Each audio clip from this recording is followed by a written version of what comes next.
নমস্কার বন্ধুরা, আজকে আবারও চলে এসেছি দারুণ স্বাদের একটা রেসিপি নিয়ে। আজকের রেসিপি মাত্র একটা ডিম দিয়ে খুব কম উপকরণ দিয়ে দারুণ স্বাদের একটা হার্ট শেপের কেক। একটু অন্যরকম করে এটা বানানো, খেতে কিন্তু দারুণ হয়। তার আগে বলে রাখি বন্ধুরা, ভিডিওটা প্রথম থেকে শেষ পর্যন্ত দেখার অনুরোধ রইল।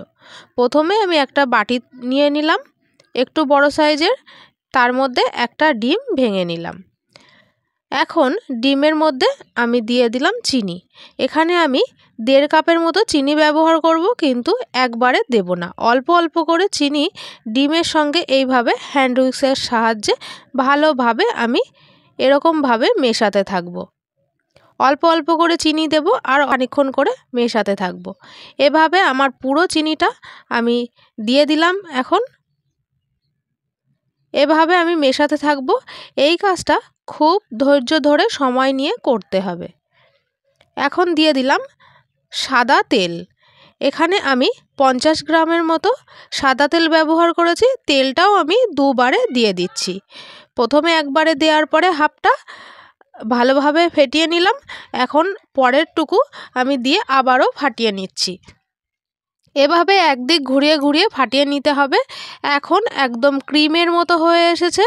এই পর্যায়ে আমি দিয়ে দেব 1 কাপ ময়দা। আমি এখানে 2 কাপ ময়দা ব্যবহার করব, কিন্তু একবারে দিয়ে দেব না। অল্প করে, মানে 1 কাপ দিলাম, পরে আর 1 কাপ দিয়ে ভালোভাবে মেশাবো। এখন 1 কাপ ময়দা দেওয়ার পরে আমি এখন একটু মিশিয়ে নিচ্ছি। মিশিয়ে একটু ঘন হয়ে গেছে ব্যাটারটা, তাই জন্য আমি একটু পরিমাণ মতো দুধ দিয়ে দিচ্ছি। দুধটাও আমি অল্প অল্প করে দিয়ে দিয়ে মিশিয়ে নেব। এখন মিশিয়ে নেওয়ার পরে আমি আবারও 1 কাপ ময়দা দিয়ে দিচ্ছি। এখন আবারও কিছুটা আমি দুধ দিয়ে দিচ্ছি। দুধ দিয়ে মিশিয়ে নেব। আর অল্প অল্প করে দুধ দেব, আর ব্যাটারটা আমি এভাবে রেডি করে নেব। এখানে আমার 150 ml এর মতো দুধ লেগেছে ব্যাটারটা রেডি করার জন্য।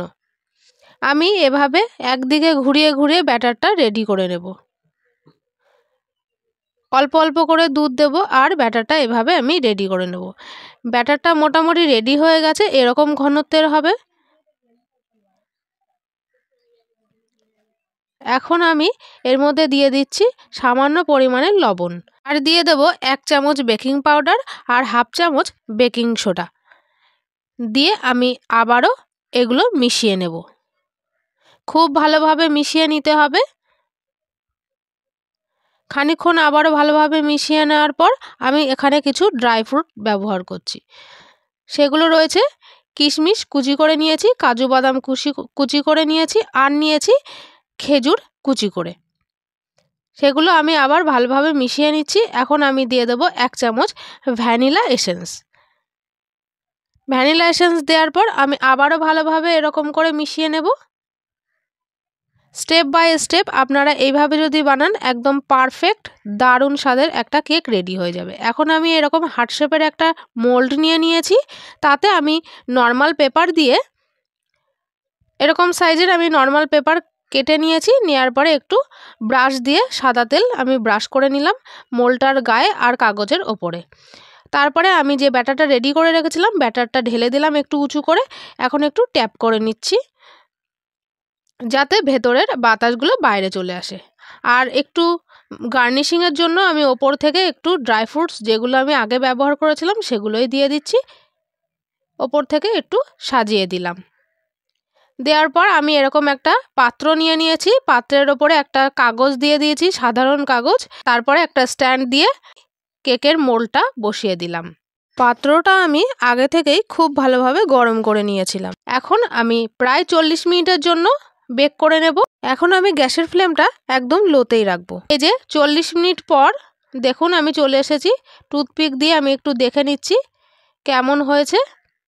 ব্যাটার একটুও টুথপিকের গায়ে লেগে যাচ্ছে না। এখন আমি গ্যাসটা বন্ধ করে দিয়ে ঢাকা দিয়ে রাখবো 15 মিনিটের জন্য।